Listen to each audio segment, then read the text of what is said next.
Jasmine Taylor was very happy. Today was a special day. After 4 months of hard work at college, she was finally going home for spring break. She had worked so hard this term, staying up late to study and getting top grades in all her classes. Now it was time to relax. Jasmine walked through the airport with a big smile on her face. She had a special ticket in her hand, a VIP first-class seat. Her father, Marcus Taylor, had sent it to her as a surprise last week. "You've earned this," her father had said on the phone. "I'm so proud of you." Marcus Taylor was not just any father. He was the CEO of Global Communications Network, one of the biggest media companies in the country. He had worked his way up from nothing, and now he ran a company worth billions. But to Jasmine, he was just Dad, the man who always supported her dreams. Jasmine reached her gate and waited for her flight to be called. She watched as people rushed around the busy airport. Some looked stressed, but not Jasmine. Today was a good day. Flight 237 to Atlanta is now boarding first class and VIP passengers, said a voice over the speaker. Jasmine picked up her small bag and walked to the gate. The airline worker smiled as she scanned Jasmine's ticket. "Enjoy your flight in first class, Miss Taylor," the worker said. Jasmine walked down the long hallway to the plane. When she stepped into the aircraft, a flight attendant greeted her. "Welcome aboard. May I see your ticket?" asked the flight attendant, whose name tag read Karen Wilson. Jasmine showed her ticket. Karen looked at it, then at Jasmine, then back at the ticket. Her smile seemed to fade a little. "Right this way," Karen said, her voice not as warm as before. Jasmine followed Karen to the front of the plane. The VIP section looked amazing. The seats were big and soft, with lots of space between them. Each seat had its own TV screen and a small table. "Your seat is 3A, by the window," Karen said. Jasmine sat down and put her bag under the seat in front of her. She couldn't believe how comfortable it was. The seat was made of soft leather and could move in different ways. There was a pillow and a warm blanket too. A different flight attendant came by with a tray of drinks. "Would you like something to drink before we take off?" he asked. "Apple juice, please," Jasmine said. The flight attendant gave her the juice in a real glass, not a plastic cup like in the regular part of the plane. Jasmine took a sip and smiled. This was luxury. She watched as other passengers came onto the plane. Most of the people in the VIP section were older white men in business suits. They looked like they flew this way all the time. A few gave Jasmine curious looks, but she didn't mind. She belonged here just as much as they did. Jasmine took out her book and started to read. It was a novel her English professor had recommended, and she was eager to finish it during the flight. She felt relaxed and happy. The plane was almost full now. The flight attendants were getting ready for takeoff. Jasmine put her seatbelt on and leaned back. In a few hours, she would be home with her family, enjoying her mom's cooking and catching up with her younger brother. Just as she was getting comfortable, she heard a loud voice from the aisle. "Excuse me, there must be some mistake here." Jasmine looked up from her book. A tall white man in an expensive suit was standing in the aisle, looking angry. He was staring right at her. The peaceful start to Jasmine's journey home was about to take an unexpected turn. "Excuse me, there must be some mistake here," the man said again, louder this time. Jasmine looked up from her book. The man wasn't talking to her yet. He was talking to Karen, the flight attendant. "I always sit in the front row. Always. I'm a platinum member," the man said. He waved a card in Karen's face.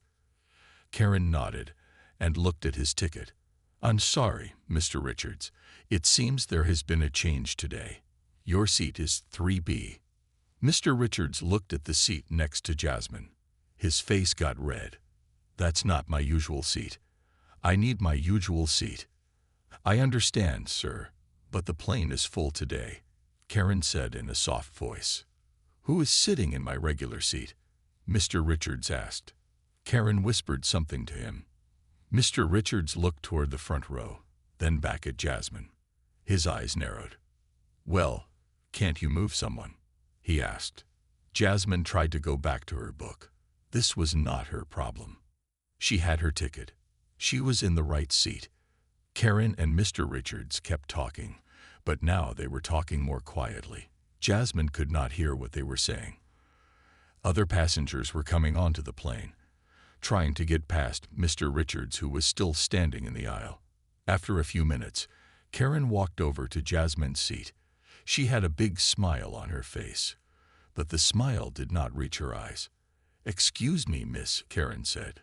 "We have a situation." Jasmine put down her book. "Yes, Mr. Richards here is one of our most valued customers. He flies with us every week and always sits in seat 1A. There seems to have been a mix-up in our system." Jasmine looked confused. "But what does that have to do with me? My seat is 3A. Karen's smile got even bigger, but her eyes got colder. "Yes, that's right. But we were wondering if you might be willing to help us solve this problem." "How?" Jasmine asked, though she was starting to get a bad feeling. "We could move you to a nice seat in economy class. We would give you a voucher for your next flight with us. A $100 voucher." "That's a good deal," Karen said. Jasmine couldn't believe what she was hearing. "You want me to give up the seat I paid for?" "Well, your father paid for," Karen said, her voice suddenly not so nice. Jasmine felt her face get hot. How did Karen know her father paid for the ticket? And why did that matter? "The ticket is in my name. I'm sitting in my assigned seat," Jasmine said firmly. Mr. Richards stepped closer. "Look, young lady, I'm an important businessman. I have meetings to prepare for on this flight. I always sit in the front where it's quieter and there's more room for my papers." Jasmine looked at him calmly. "I understand, sir. But this is my seat. Maybe you could prepare in seat 3B. It has the same amount of room." Mr. Richards' face got even redder. "Do you know who I am?" Before Jasmine could answer, another flight attendant came over. His name tag said Michael Peterson. He was taller than Karen and had a serious look on his face. "Is there a problem here?" Michael asked. Karen quickly explained the situation to Michael. They both looked at Jasmine like she was causing trouble. "Miss," Michael said, "would you mind gathering your things? We need to solve this before takeoff." Jasmine looked around. Other passengers were watching now. Some looked away when she made eye contact with them. No one was speaking up for her. "I'm not moving," Jasmine said, her voice shaking a little. "This is my seat. I have a right to sit here." Michael leaned down closer to her. "Miss, we can do this the easy way or the hard way." Jasmine felt scared now. What did he mean by the hard way? Would they force her off the plane? She thought about what her father always told her. Never let anyone push you around, but always be smart about how you stand up for yourself. Jasmine took a deep breath. It was time to be smart. Jasmine looked at both flight attendants and then at Mr. Richards. No one was going to help her. She needed to help herself. "May I please make a phone call before I decide what to do?" Jasmine asked in a calm voice. Karen frowned. "We're about to take off. All phones should be in airplane mode now." "It will just take 1 minute," Jasmine said. "Please." Michael looked at his watch. 1 minute. That's all.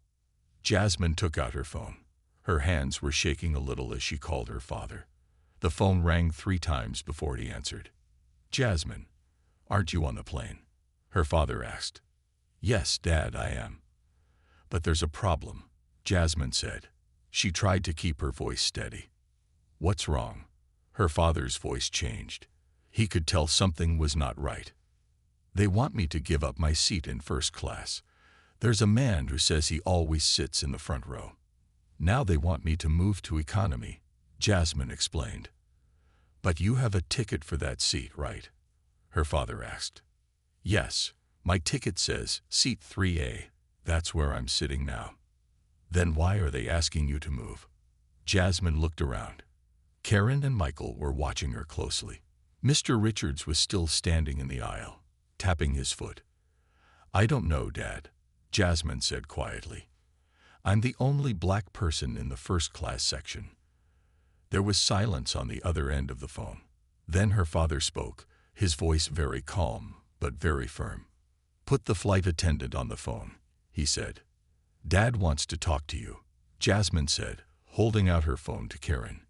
Karen's eyes got wide. She didn't want to take the phone. "We really need to finish boarding." "Take the phone, please," Jasmine said, more firmly this time. Michael stepped forward. "Give me the phone. I'll handle this." Jasmine pulled the phone back. "My father asked to speak to her. Her name is Karen Wilson. He wants to talk to Karen Wilson." Karen's face went pale. How did this girl's father know her full name?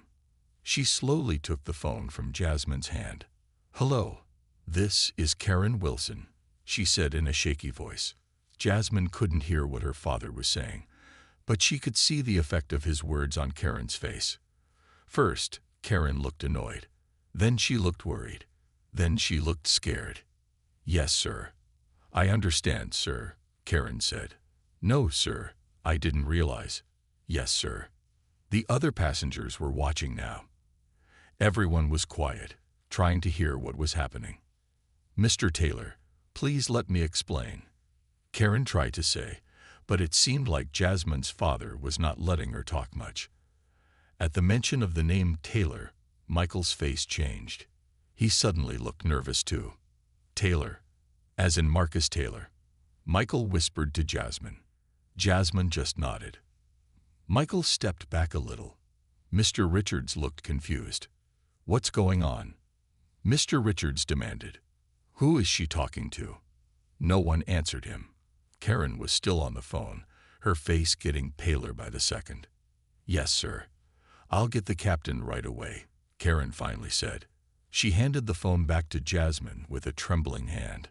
"Your father wants to talk to you again," Karen said, her voice barely a whisper. "Dad," Jasmine said into the phone. "Stay where you are," her father said. "Don't move from that seat. The captain will be coming to speak with you soon. I'm staying on the line until this is resolved." "Okay, Dad," Jasmine said. She felt a wave of relief. Her father was handling it. Karen hurried toward the front of the plane, toward the cockpit. Michael stood awkwardly in the aisle, not sure what to do. Mr. Richards was still there, looking increasingly confused and angry. "What just happened?" Mr. Richards asked. "Who was that on the phone?" Jasmine looked him straight in the eye. "That was my father," she said simply. "He wants to make sure I get to sit in the seat I paid for." The other passengers were still watching. Some of them were starting to whisper to each other. The mood on the plane had completely changed. A few minutes later, the captain came out from the cockpit. He was an older man with gray hair and a serious face. His name tag said Captain James Wilson. He walked straight to where Jasmine was sitting. "Miss Taylor?" he asked. Jasmine nodded, still holding her phone to her ear. "Your father would like to speak with me," Captain Wilson said, reaching for the phone. "Yes, he's right here, Dad," Jasmine said, then handed her phone to the captain. The captain walked a few steps away for privacy, but everyone was trying to listen. They could only hear the captain's side of the conversation. "Yes, Mr. Taylor, I understand. No, I was not aware of the situation." "I see. Yes, that is completely unacceptable." The captain's face got more serious with each word. He looked over at Karen and Michael, who were now standing together, looking worried. "I assure you, Mr. Taylor, this will be addressed. Yes, I will handle it personally. I apologize for this experience. Yes, she will remain in her assigned seat, of course." Mr. Richards was still standing in the aisle. He was getting annoyed now. "What is going on?" he demanded. "I have an important meeting after this flight. I need to sit where I always sit." The captain finished his call and handed the phone back to Jasmine. "He wants to talk to you again," Captain Wilson said to her. "Dad," Jasmine said into the phone. "It's all taken care of, sweetheart," her father said. You keep your seat. The captain understands the situation now. If there are any more problems, call me right back." "Thanks, Dad," Jasmine said, feeling relieved. "Love you, Jasmine. Have a safe flight," her father said before hanging up. Jasmine put her phone away. The captain was now talking to Mr. Richards. "Sir, I need you to take your assigned seat now. We are already delayed," Captain Wilson said in a firm voice. "But I always sit," Mr. Richards started to argue. "Your assigned seat is 3B, the captain interrupted. "Please take it now, or you will need to leave the flight." Mr. Richards looked shocked. No one had ever spoken to him this way on this airline. He looked around at the other passengers, hoping for support, but everyone avoided his eyes. Some people just wanted the flight to take off. "This is outrageous," Mr. Richards muttered, but he finally sat down in seat 3B, right next to Jasmine. Jasmine tried not to look at him. She opened her book again and pretended to read. The captain then called Karen and Michael to follow him. They went to the front of the plane and had a quiet but intense talk. Karen kept shaking her head and pointing at Mr. Richards. Michael kept looking down at the floor. After a few minutes, the captain returned to the cockpit. Karen and Michael went back to their jobs, but their faces were red, and they didn't look at Jasmine as they passed by. A different flight attendant, a woman named Sarah, came to check on Jasmine. "Miss Taylor, is there anything I can get you before takeoff?" Sarah asked kindly. "No, thank you. I'm fine," Jasmine said. "Please let me know if you need anything at all during the flight," Sarah said with a warm smile. The plane finally started to move. They were taking off at last. Jasmine let out a long breath. She hadn't realized how tense she had been. Mr. Richards sat stiffly beside her, typing angrily on his laptop. He didn't say a word to her. As the plane rose into the air, Jasmine thought about what had just happened. She had almost been forced to give up her seat just because someone else thought they deserved it more. And she was pretty sure it was because of the color of her skin. Her father had helped her this time. But what about all the people who didn't have a powerful parent to call? How many times did this happen without anyone standing up against it? Jasmine looked out the window at the clouds. This flight was supposed to be the start of a relaxing break. Instead, it had turned into something much bigger. And somehow, she knew this story wasn't over yet. The flight was halfway to Atlanta when Jasmine's phone buzzed with a text. It was from her mother. "Your father just told me what happened. Are you okay? Call when you land. Love you." Jasmine smiled. Her parents always had her back. She texted back, "I'm okay. We'll call soon. Love you too." When she looked up from her phone, she noticed the flight attendant Sarah coming toward her with a small tray. "Miss Taylor, the captain asked me to bring you this," Sarah said, placing a slice of chocolate cake and a cup of tea on Jasmine's tray table. "Thank you," Jasmine said, surprised by the special treatment. Sarah leaned closer and spoke quietly. "I want you to know that not all of us are like Karen and Michael. What they did was wrong." Jasmine nodded, grateful for Sarah's kindness.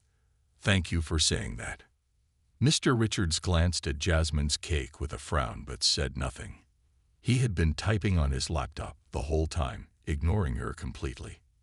Meanwhile, something interesting was happening at the airline's headquarters in Dallas. Marcus Taylor, Jasmine's father, had not stopped after his phone call with the captain. He had called the airline's CEO, Robert Johnson, who was an old business friend. "Robert, we need to talk about what just happened to my daughter on your airline," Marcus had said. Robert Johnson was shocked to hear about the incident.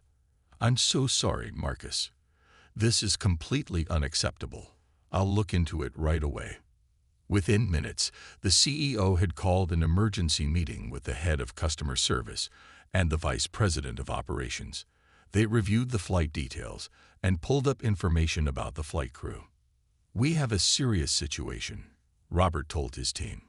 "The daughter of Marcus Taylor, yes, the Marcus Taylor, was just discriminated against on one of our flights.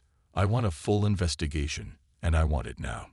Back on the plane, Jasmine didn't know about all this activity. She just enjoyed her cake and tried to get back to reading her book. But it was hard to focus. She kept thinking about what had happened. The more she thought about it, the more she realized this wasn't just about her. It was about a bigger problem. She had the power to stand up for herself because of who her father was. But what about other people who didn't have that advantage? As the plane started its descent to Atlanta, Jasmine made a decision. She would not stay quiet about this. She would tell her story. Maybe it would help change things. The captain's voice came over the speaker. "Ladies and gentlemen, we are beginning our descent into Atlanta. The local time is 4:30 p.m., and the weather is sunny and 75 degrees. We should be landing in about 20 minutes." Jasmine put her book away and made sure her seatbelt was fastened. She noticed that Karen and Michael had not come into the first-class section again during the entire flight. Only Sarah had served them. When the plane landed and taxied to the gate, the captain made another announcement. "Ladies and gentlemen, please remain seated until we have reached the gate and the seatbelt sign is turned off. At that time, we ask that you please allow our first-class passengers to exit first." As soon as the seatbelt sign went off, Mr. Richards jumped up and grabbed his bag from the overhead bin. He rushed out without looking at Jasmine. Sarah appeared at Jasmine's seat. "Miss Taylor, the captain would like to speak with you before you leave the aircraft." Jasmine felt nervous. Was she in trouble now? She gathered her things and followed Sarah to the front of the plane where Captain Wilson was waiting. "Miss Taylor, I want to personally apologize for your experience today," the captain said, looking truly sorry. "This is not how our airline treats passengers." "Thank you, Captain," Jasmine said. "I've been informed that the airline's executive team is already addressing this incident," the captain continued. "Someone will be contacting you soon." Jasmine was surprised. She hadn't expected things to move so quickly. She thanked the captain again and walked off the plane. As she entered the terminal, she was shocked to see her father standing there, waiting for her. "Dad," she cried, running to hug him. "What are you doing here? I thought you were in New York." Marcus Taylor hugged his daughter tight. "I caught the first flight out when I heard what happened. We need to talk." "Dad, I can't believe you're here," Jasmine said as they walked through the airport. "You didn't have to come all this way." Marcus Taylor put his arm around his daughter's shoulders. "Yes, I did. What happened to you today wasn't just bad customer service. It was discrimination." Jasmine nodded slowly. She had been thinking the same thing. "Let's get your bag, and then we can talk more at home," Marcus said. As they walked to the baggage claim area, Jasmine noticed people looking at her father. Marcus Taylor was well known, especially in the business world. He was one of the few black CEOs of a major company in America. After they got Jasmine's suitcase, they headed to the parking area where a driver was waiting for them. Once they were in the car, Marcus turned to his daughter. "I'm proud of you for standing up for yourself today," he said. "But I'm angry that you had to." "I know, Dad. It was scary," Jasmine admitted. "If I couldn't call you, I don't know what would have happened." Marcus looked serious. "That's exactly what I've been thinking about. Not everyone can call a CEO when they're treated unfairly. We need to do something about this." "What do you mean?" Jasmine asked. "I've been on the phone with Robert Johnson. He's the CEO of the airline," Marcus explained. "They're conducting an investigation right now. But I think we need to make sure this story gets out." Jasmine thought about it. "You mean like telling the news?" "Only if you're comfortable with that," Marcus said. "This is your experience, and I don't want to push you into the spotlight if you're not ready." Jasmine was quiet for a moment. She thought about how scared and alone she had felt on that plane. She thought about how the flight attendants had tried to make her feel like she didn't belong in first class. "I want to tell my story," she finally said. "If it helps even one person, it will be worth it." Marcus smiled proudly at his daughter. "That's my girl." When they arrived home, Jasmine's mother, Diana, was waiting at the door. She hugged Jasmine tightly. "Are you okay, baby?" Diana asked, looking her daughter over as if checking for injuries. "I'm fine, Mom." "Really?" Jasmine assured her. Inside, they sat in the living room, and Jasmine told her parents the whole story from beginning to end. Diana's face showed anger and hurt as she listened. "This is exactly why your father and I always taught you to stand up for yourself," Diana said when Jasmine finished. "People will try to make you feel less than, but you are not less than anyone." As they were talking, Marcus's phone rang. He looked at the screen. "It's Robert," he said, referring to the airline CEO. He answered the call and put it on speaker. "Marcus, we've completed our initial investigation," Robert Johnson said. "And it's even worse than we thought." "What did you find?" Marcus asked. "We reviewed the flight records and interviewed several passengers," Robert explained. "Karen Wilson has a history of similar complaints, though none as clear-cut as this. And when we checked the flight manifest, we found something interesting." "What's that?" Marcus asked. "Mr. Richards, the man who wanted Jasmine's seat, is not even a platinum member. He's only flown with us 3 times this year. His claim about always sitting in first class was completely false." Jasmine's eyes widened. The man had lied, and the flight attendants had backed him up anyway. "What are you going to do about it?" Marcus asked. "We're taking immediate action," Robert said firmly. "Karen Wilson and Michael Peterson are being suspended pending a full review, but based on what we know now, they will most likely be terminated." "And what about the captain?" Jasmine asked, speaking up for the first time. "He's also being investigated," Robert said. "While he did eventually support you, he should have stepped in sooner." After the call ended, the family sat in silence for a moment. "So they're going to fire them?" Jasmine asked, feeling a mix of emotions. "It looks that way," Marcus said. "Actions have consequences." Jasmine nodded, but she felt strange. She hadn't wanted anyone to lose their job. She had just wanted to be treated fairly. "There's something else we need to discuss," Marcus said, his tone serious. "Robert mentioned that a reporter from the Atlanta Journal has already caught wind of this story. They want to interview you." "A reporter wants to interview me?" Jasmine asked, surprised. "Already? How did they find out?" Marcus shook his head. "News travels fast. Someone on the plane probably posted about it on social media." Diana looked concerned. "Are you ready for that kind of attention, Jasmine? Once this story goes public, a lot of people will know your name."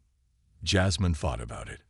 She was just a college student who wanted to go home for spring break. She hadn't planned to be in the news.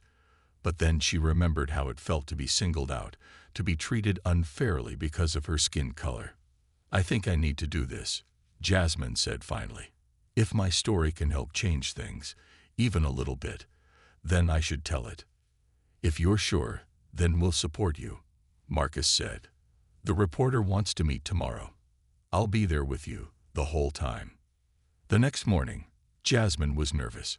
She picked out a simple blue dress to wear for the interview. She wanted to look professional, but not flashy. "You look great," Diana said, helping Jasmine with her hair.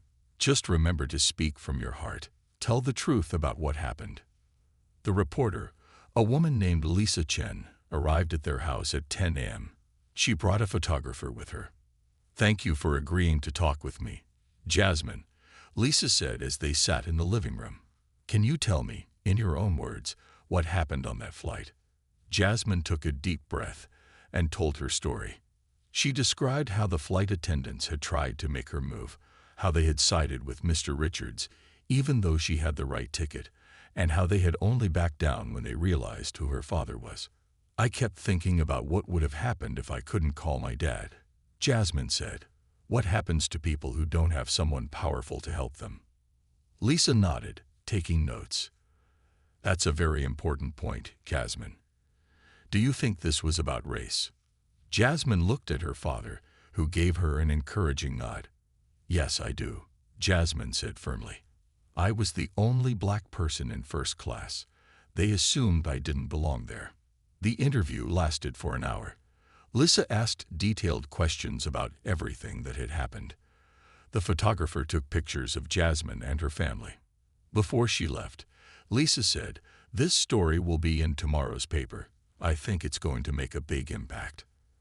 After the reporter left, Jasmine felt tired but also relieved.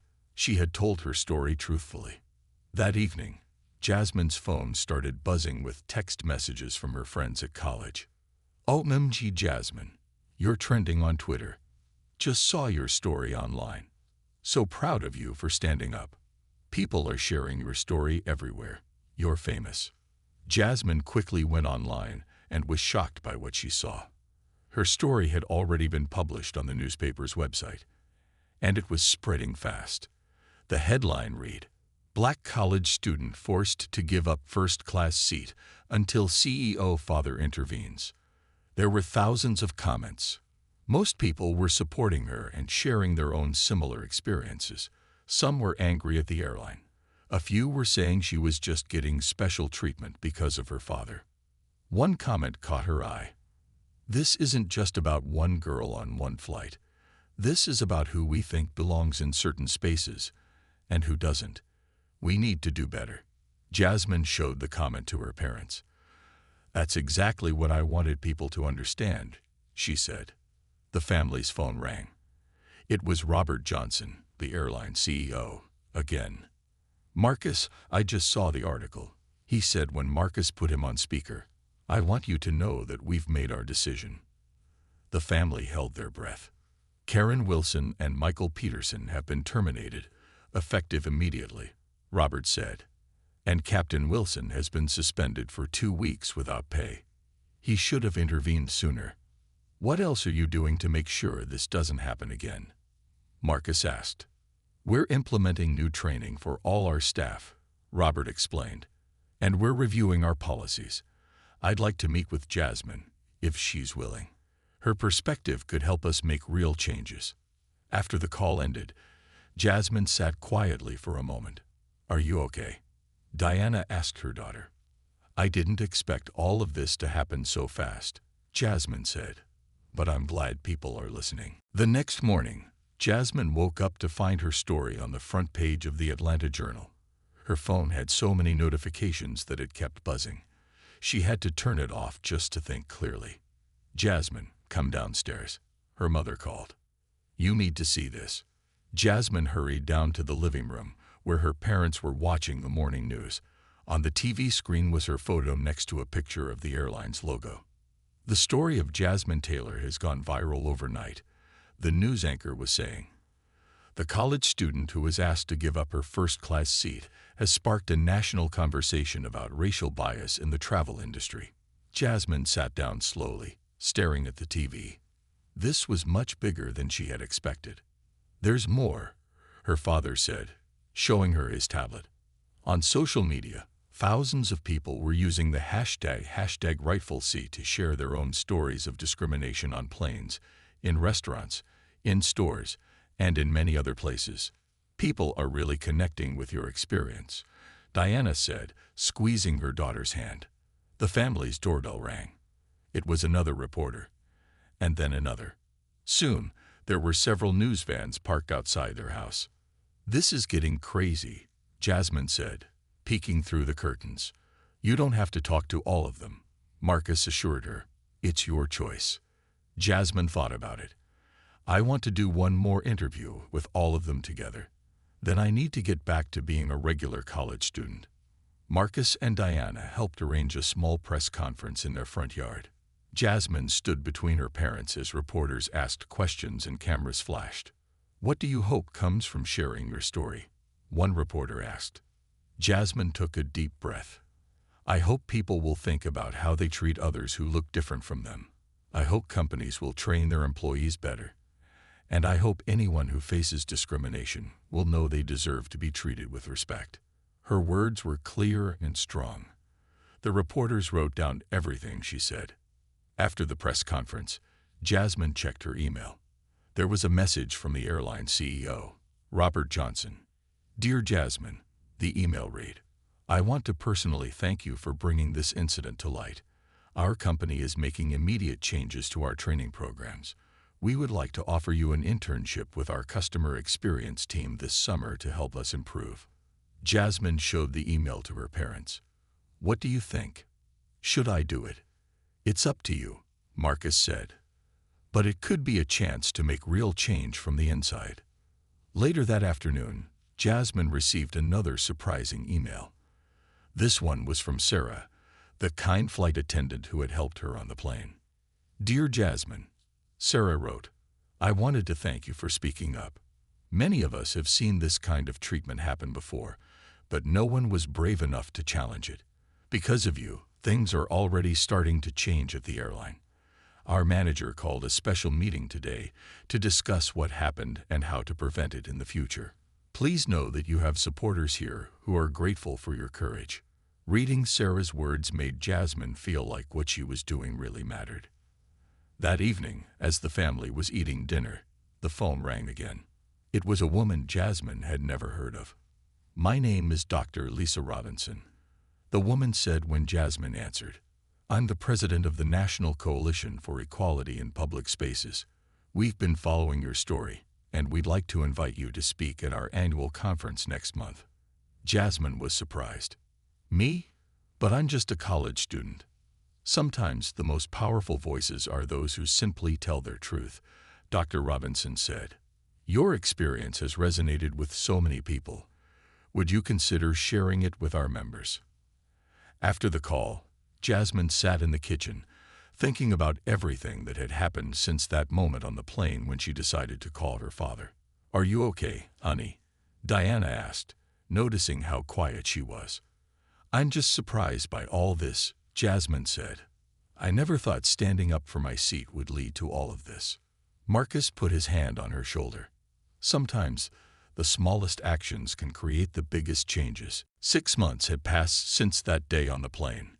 Jasmine was back at college for the fall semester, but so much had changed in her life. The summer internship with the airline had been eye-opening. Jasmine had worked directly with the training team to create new materials about treating all passengers with respect. She had shared her story with hundreds of airline employees. "Your experience has changed how we think about customer service," the head of training told her on her last day. "You've made a real difference here." Jasmine had also spoken at the National Coalition for Equality in Public Spaces conference. Standing at the podium in front of 500 people had been scary at first. But when she started telling her story, the words flowed easily. "I was just one person who wanted to sit in the seat I paid for," she had told the audience. "But my experience connected with so many others who felt the same unfairness." After her speech, many people came up to thank her. Some had tears in their eyes as they shared their own stories. One morning in October, Jasmine was walking to class when her phone rang. It was her father. "Jasmine, have you seen the news?" Marcus asked, his voice excited. "No. What happened?" Jasmine asked. "The airline just announced a new policy. They're calling it the Rightful Seat Initiative. All their employees will now get special training about bias and fair treatment." "That's amazing," Jasmine said. "There's more," Marcus continued. "They specifically mentioned your case as the reason for the change. And the best part? 5 other major airlines are now adopting similar policies." Jasmine sat down on a nearby bench, taking in the news. What had started as a terrible experience was now leading to positive changes that would help thousands of people. That evening, Jasmine received an email that surprised her even more. It was from Karen Wilson, the flight attendant who had tried to make her move. "Dear Jasmine," the email began, "I've thought about writing to you for months. First, I want to say I'm truly sorry for how I treated you that day. Losing my job forced me to look at my own behavior and biases. I've spent the last 6 months working with a community organization that promotes racial understanding. I'm learning to be better. I don't expect forgiveness, but I wanted you to know that your courage changed me too." Jasmine read the email twice. She hadn't expected to hear from Karen, and certainly not an apology. She decided to think carefully before responding. The next week, Jasmine's college newspaper asked to interview her for a special issue about students making a difference. Looking back, what would you say to that version of yourself on the plane, before all of this happened? The student reporter asked. Jasmine thought about it. I would tell her to be brave. I would tell her that standing up for yourself can be scary, but it's worth it. And I would tell her that her voice matters more than she knows. At the end of the semester, Jasmine's professor in her public policy class asked her to share her experience with creating change in a large company. The most important thing I learned, Jasmine told her classmates, is that change doesn't always come from big protests or famous leaders. Sometimes it starts with one person who simply says, "No, this isn't right." Her professor nodded. Jasmine's story reminds us that each of us has the power to create change when we stand up for what's right. 1 year after the incident, Jasmine received a special honor. The National Civil Rights Museum invited her to speak at their annual event. As she stood at the podium, looking out at the audience, she saw her parents watching proudly from the front row. My story began with a seat on a plane, Jasmine said, but it became about so much more than that. It became about who belongs where, who gets respect, and who feels welcome in spaces where they have every right to be. She paused, looking around at all the faces watching her. We all deserve our rightful seat at the table. And sometimes we have to be brave enough to claim it. The audience rose to their feet, applauding. Jasmine Taylor, who had just wanted to fly home in the seat she paid for, had found her voice. And that voice was helping others find theirs too.